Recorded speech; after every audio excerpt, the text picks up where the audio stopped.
sizzling in this game against the formidable Washington Wizards. 31 points in the first quarter. Don't do my home team like that.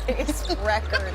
I mean, Monica, this was one of them ones for multiple reasons. Now to the third quarter here. Bam opens the break, finishes with a dunk. That put him at 52 points for the night. At the free throw line, knocks down the free throw. That would give him 60. Okay, time and score. Is he going to sit? No, not so fast. Bam finishes with authority there. Now he is 62. I do love that Asia Wilson was in the building and loving what she sees there. Now Bam is just chasing history. At the line, 80 points. Adebayo hits the free throw. He's now tied Kobe for second all-time. Back at the line with history on it. Bam. Another one. Girl. And now he passes Kobe. And I do love that, his family's there to see it, but he's not done. He gets one more free throw. He took 43 free throws, made 36 of them, add it all up. What's 9 plus 10? He totaled 83 points in this game. Bam even weighed in with his own tweet today, remembering it. But the list is pretty cool, no matter how he got there. Wilt, Bam, Kobe. That's it. That's the list for the highest scoring games in NBA history. And that March 2026 night, it was truly one of a kind for Adebayo, everyone watching. But he's got some new aspirations, some new goals with Giannis now on the floor in South Beach for next season. Take a listen. We're ready to get to work. The goal is to win a championship. And, that's his mindset. We have a like mindset when it comes to that. So those conversations are really about winning. We don't really worry about the outside noise too much. We've done a lot more with less in our past years before, so we'll figure it out. All right, Monica, Bam says the goal is to win a championship. That is why you trade for Giannis. That is why you put this team together. But what is it about this team that could be championship caliber in your eyes already? Well, excuse me, it's no doubt about it, Malika. The defense. Perk, I should have tried to keep that one in like you did the other day. Anyway,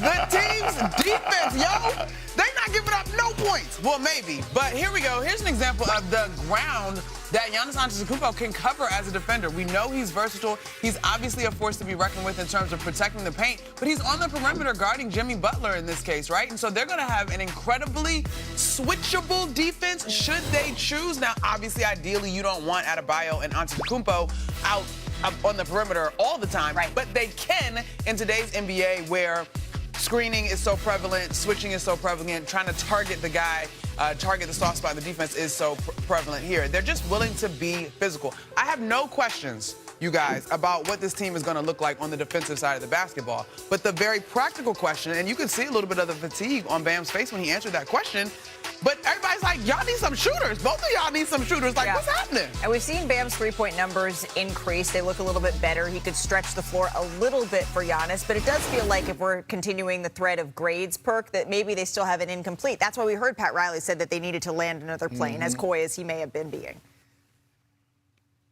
No, I mean, you're right, but what they have is enough to get them to the playoffs, right? And Monica talked about their defense. Think about it. They have 4 guys that are all defensive, caliber players as far as making an all-defensive team. When you think about Bam and Giannis, yes, obviously, but Andrew Wiggins and Davion Mitchell. Yeah. And quick story, it's crazy because we're bringing up their defense. I had literally just got a call from Davion Mitchell's camp asking me about to send them Iman Shumpert and Tony Allen number because he wanted to pick their brain on how to become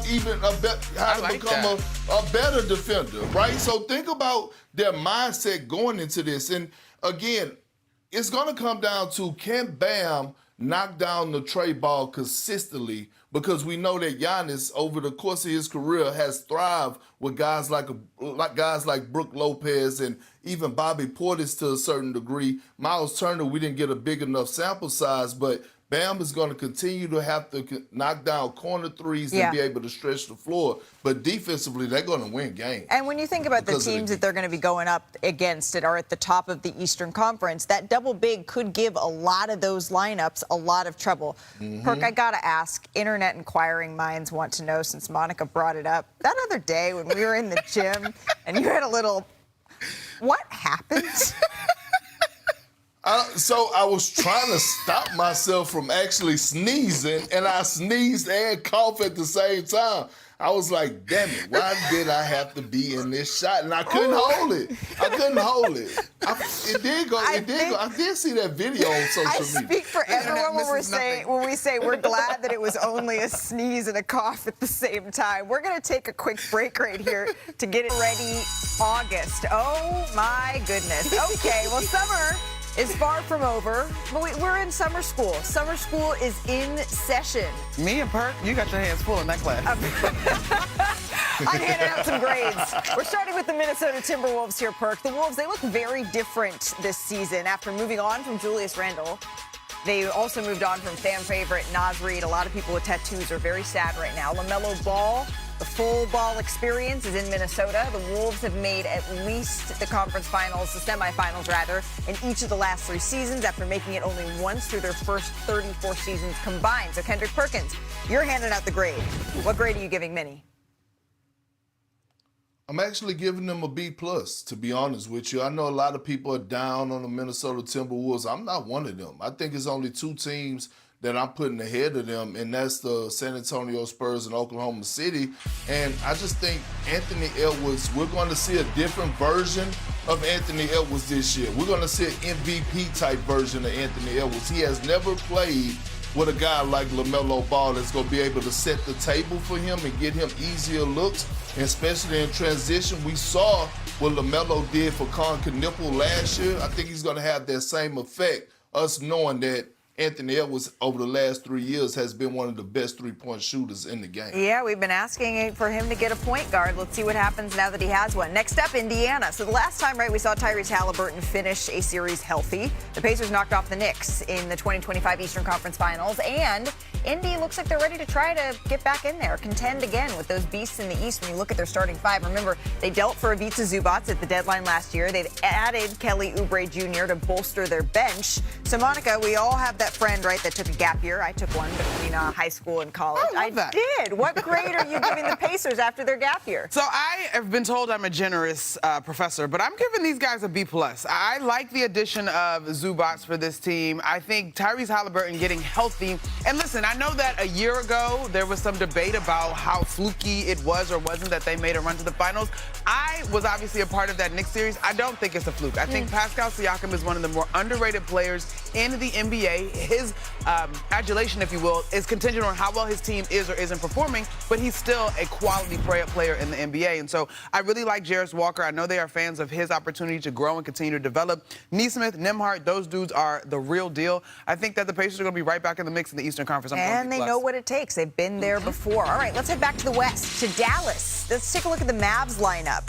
Year 2 of the Cooper Flag era. Kyrie Irving, healthy. The 2 #1 picks. They've yet to share an NBA floor together in Dallas, despite having tons of depth. But they're going to need to figure out a few things, as they have 16 guaranteed deals right now. That can't go into the season. So, Perk, what grade are you giving Dallas? I'm actually giving them a B+. I'm feeling nice. I mean, look, I feel like the Mavericks are the most slept. I feel like the Mavs are the most slept-on team in the NBA. Like, we don't talk a lot about them, but Cooper Flag, what he done last year to end the season, winning Rookie of the Year. Kyrie Irving, he looks healthy from the videos that we've seen circulating across social media.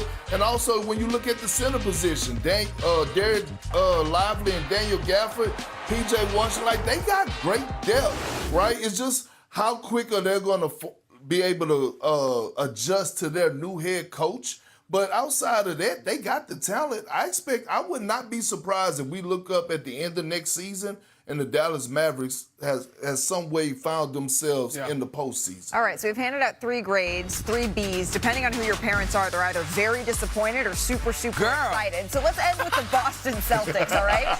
The Celtics offseason, it's been unique, right? Jaylen Brown is gone, traded to the 76ers, the team that Boston beat in the playoffs last year. And in comes Paul George, Mitchell Robinson, and they aim to get Boston back on top. So, Monica, what grade are you giving them? This is a tricky one. Listen, man, I got to give this one a C. And I really, as we went through these grades, I didn't want to make my grade too attached to the fact that they gave one of their best players away to a rival.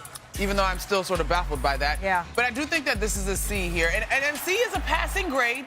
I respect Brad Stevens and the decisions that he's made with this organization, and I do think that things can naturally run their course. This is going to be an incredible opportunity for Jason Tatum to step up and lead the way. Obviously, Paul George has later in his career, but when he was playing well in Philly, there were some good things there, and Mitchell Robinson certainly can be a force as a defender. They clearly are betting on their coaching staff, their roster, their development in order to continue to compete in the Eastern Conference. You said that Nick Nurse is one of the most imaginative coaches in the NBA. I would put Joe Mazzulla up there as well, but certainly this is going to be an entirely new identity here for the Boston Celtics. If I came home with a C, I would have gotten a little... Depends on the subject. We got to have a little chat over dinner. Perk, have you checked today's date? It's August 3rd. Yeah. 8-3. August. So shout out Bam Adebayo's 83 points. You see how he got there? This is what an August show is all about. Bam, he's